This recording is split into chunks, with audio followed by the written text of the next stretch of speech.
చూసిన ఫలితాలు జరిగిన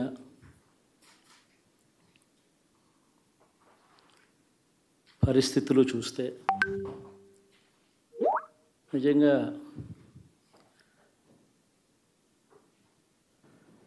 ఆశ్చర్యంగా కూడా ఉన్నాయి.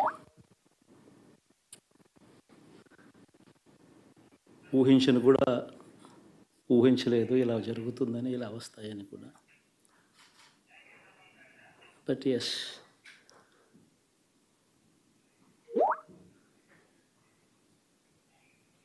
అమ్మఒడి అందుకున్న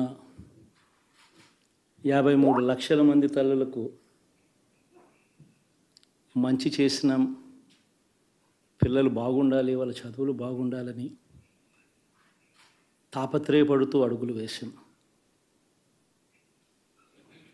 మరి అక్క చెల్లెమ్మల ఓట్లు ఏమయ్యాయో తెలీదు. 66 లక్షల మంది అవ్వాతాతలకు, వితంతులకు, వికలాంగులకు గతంలో ఎప్పుడు జరగని విధంగా మంచి చేశాం. వారి కష్టాల్లో తోడుగా ఉంటూ, వారి కష్టాన్ని అర్థం చేసుకుంటూ, వారి ఇంటికే పంపించే వ్యవస్థను సైతం తీసుకొస్తూ, గతంలో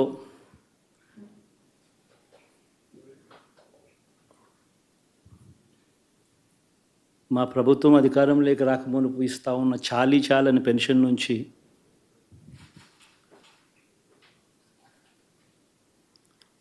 ఎంతో మంచి చేస్తూ అడుగులు వేసినా కూడా ఆ అవ్వాతాతలు చూపిన ఆప్యాయత ఏమైందో కూడా తెలియడం లేదు. దాదాపుగా 1,05,00,000 మందికి, పొదుపు సంఘాల అక్క చెల్లెమ్మలకు మంచి జరిగిస్తూ, వారి కష్టాలనే మా కష్టాలుగా భావిస్తూ, ఇచ్చిన ఏ మాట తప్పకుండా అన్ని రకాలుగా వాళ్ళకు అండగా ఉంటూ, ఆసరాతో తోడుగా ఉన్నాం, సున్నా వడ్డీతో సైతం అండగా ఉన్నాం, చేయూత సైతం తోడుగా ఉంటూ నిలిచాం. మరి ఆ 1,05,00,000 మంది అక్క చెల్లెమ్మల ప్రేమాభిమానాలు ఏమయ్యాయో తెలియవు. 26 లక్షల మంది చేయూతను అందుకుంటున్న అక్క చెల్లెమ్మలు, వారి ఆప్యాయత ఏమైందో తెలీదు.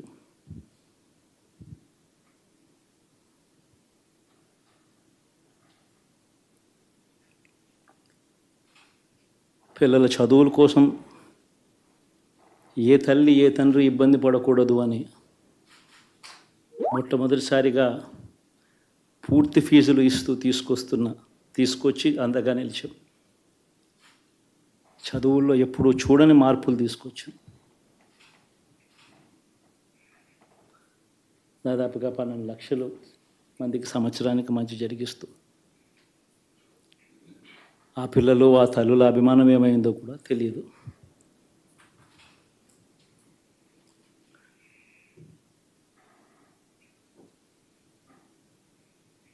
దాదాపుగా 54 లక్షల మంది రైతన్నలకు గతంలో ఎప్పుడూ చూడని విధంగా, జరగని విధంగా పెట్టుబడికి సహాయంగా అందించే కార్యక్రమం మొట్టమొదటిగా జరిగింది మన ప్రభుత్వం వచ్చాకే.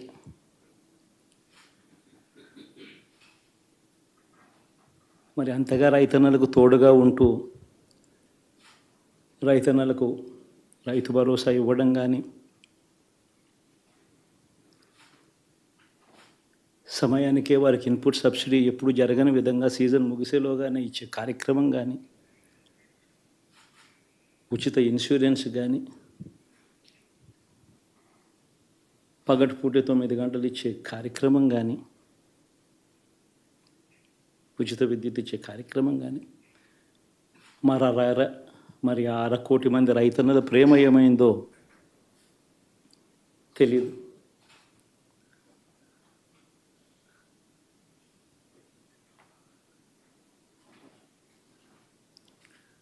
మరి ఇన్ని కోట్ల మందికి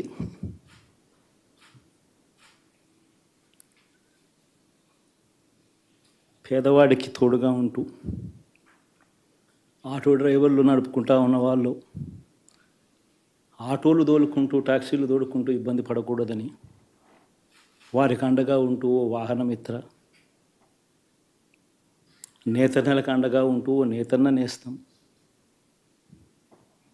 మత్స్యకారులకు తోడుగా ఉంటూ మత్స్యకార భరోసా, ఫుట్పాత్ మీద చిన్న చిన్న ఇడ్లీ షాపులు పెట్టుకొని నడుపుకుంటూ, చిన్న చిన్న బంకులు పెట్టుకొని నడుపుకుంటూ, చిన్న చిన్న వ్యాపారాలు చేసుకుంటా ఉన్న వీళ్లకు, నా అక్క చెల్లెమ్మలకు, నా అన్నదమ్మలకు మంచి జరగాలని ఆరాటపడుతూ వాళ్ళకు ఒక తోడు, నా రజకులకు, నా నాయి బ్రాహ్మణులకు, నా టైలర్లకు అని అండగా ఉంటూ వారికి ఒక చేదోడు. మరి ఇన్ని లక్షల మందికి ఇంత మంచి చేసి, ఇన్ని కోట్ల మందికి, లక్షలు కూడా కాదు, కోట్ల మందికి మంచి జరిగించి, ఎప్పుడు జరగని విధంగా మేనిఫెస్టో అంటే ఒక చెత్తబుట్టలో పడేసే డాక్యుమెంట్ కాదు. ఒక మేనిఫెస్టో అంటే ఒక బైబిల్ అని, ఒక ఖురాన్ అని, ఒక భగవద్గీత అని మొట్టమొదటి రోజు నుంచి కూడా భావిస్తూ ఏకంగా 99% వాగ్దానాలు అమలు చేసి అంతే చిత్తశుద్ధితో ఆ మేనిఫెస్టోను కూడా అక్క చెల్లెమ్మల ఇంట్లోకి తీసుకొని వెళ్ళి చూపించి మీరే టిక్కు పెట్టండి అనే నిబద్ధత గల ప్రభుత్వంగా పనిచేసాం. ఇప్పుడు జరగని విధంగా పిల్లల చదువులు, పేదరికం పోవాలి అని అంటే పిల్లల చదువులకు క్వాలిటీ ఎడ్యుకేషన్ అవసరం అని మొట్టమొదటిసారిగా ఇంగ్లీష్ మీడియంను వ్యతిరేకిస్తున్న వాళ్ళందరూ పెత్తందారులతో యుద్ధం చేసి సైతం పిల్లలకి ఇంగ్లీష్ మీడియం తీసుకొని రావడమే కాకుండా టోఫుల్, ఐబీ లాంటి కళలు కూడా కలం. ఆ పేద పిల్లలకు అండగా నిలబడాలని, తోడుగా ఉండాలని, వారి చరిత్రలు మార్చాలని, ఎప్పుడు చూడని విధంగా గ్రామ స్థాయిలోనే సచివాలయ వ్యవస్థ, వాలంటీర్ల వ్యవస్థ తీసుకొచ్చి ప్రతి ఇంటికి సేవను అందించే కార్యక్రమం చేశాం. వివక్ష లేకుండా, కరప్షన్ లేకుండా దాదాపుగా 2,70,000 కోట్ల రూపాయల పైచిలకు ఇంటి వద్దకి అందించగలిగాం.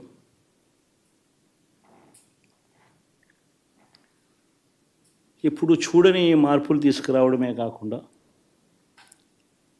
ఒక చదువుల రంగం అయితేనేమి, ఒక విద్యారంగం, ఒక వ్యవసాయ రంగం అయితేనేమి, ఒక వైద్య రంగం అయితేనేమి,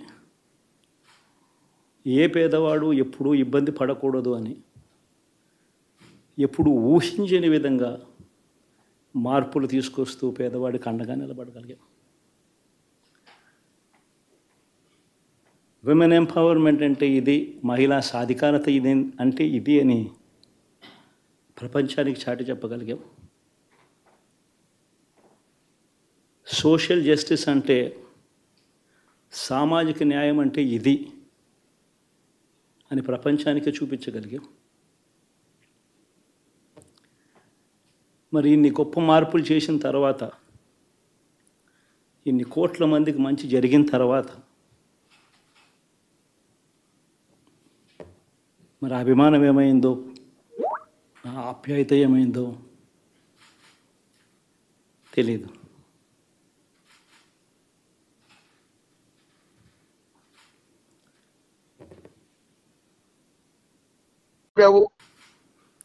అనొచ్చు కానీ ఆధారాలు లేవు.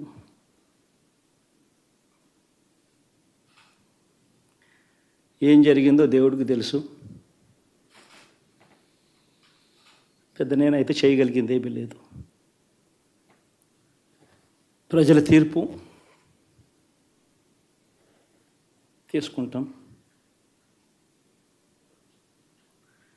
కానీ మంచి చేయడానికి మాత్రం ప్రజలకు తోడుగా ఖచ్చితంగా ఉంటాం. వాయిస్ ఆఫ్ ది వాయిస్లెస్ కింద ఈ పార్టీ తాను చేయాల్సిన పని తప్పకుండా చేస్తుంది. పేదవాడికి అండగా ఉండే కార్యక్రమంలో ఎప్పుడూ కూడా పేదవాడికి తోడుగా ఉంటూ గలం విప్పుతుంది, పేదవాడికి అండగా నిలుస్తుంది. పెద్ద పెద్ద వాళ్ళ కూటమి ఇది, ఢిల్లీలో సైతం శాసించే పరిస్థితుల్లో ఉన్న కూటమి ఇది. ఆ కూటమిలో ఉన్న బీజేపీకి, ఆ కూటమిలో ఉన్న చంద్రబాబు గారికి, ఆ కూటమిలో ఉన్న పవన్ కళ్యాణ్ గారికి అందరికీ కూడా వాళ్ళ గొప్ప విజయానికి అభినందనలు.